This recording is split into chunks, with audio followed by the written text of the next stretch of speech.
You know, when I very first entered this realm of writing, because it is a realm, and what I mean by realm is I took it to a higher level within my life. It became absolutely important to me.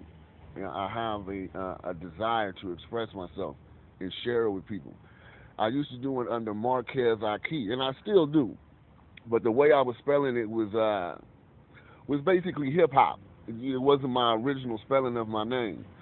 As time went on, I developed some other names, and one of which was Him Woke, as I really started taking things to an even higher level, very, very meaningful for me. Um, and then later on, I started sharing some of my writings with people that were around me, and there was one gentleman, um,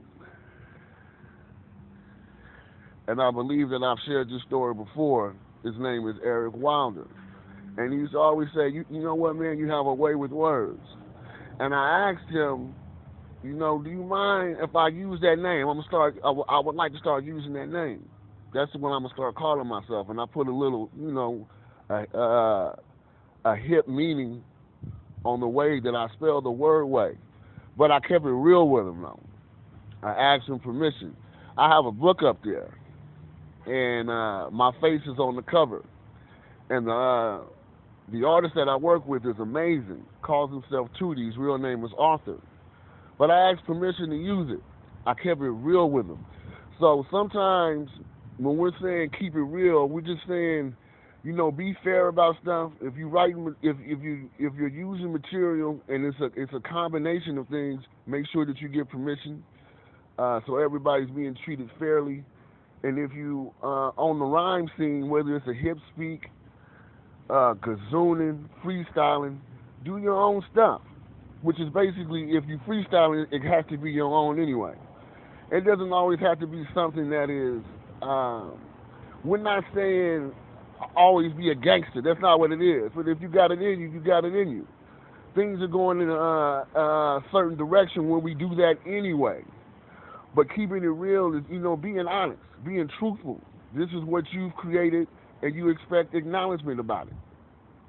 So sometimes when we say in real, there's multiple meanings with it. We go multi-orbital at forms of genius. Things are circulating. There's always at least three dimensions going on with us. So here's another piece, another part to what we've coined as marketizing, which is marketing and advertising. Sometimes that's done in different ways, verbally. Sometimes we'll get on the internet and push a few buttons and make some things happen. Put some quality into our pages, which is why we've come with page development. It's not something that we're necessarily joking about. We're keeping it real. We love to do this, and we love that you love it. So, we got things up on Google, Redbubble, that kind of thing. Adobe just entered the scene. And we want people to enjoy this. We want you to grow from this. We're not trying to tear you apart. And also enjoy it.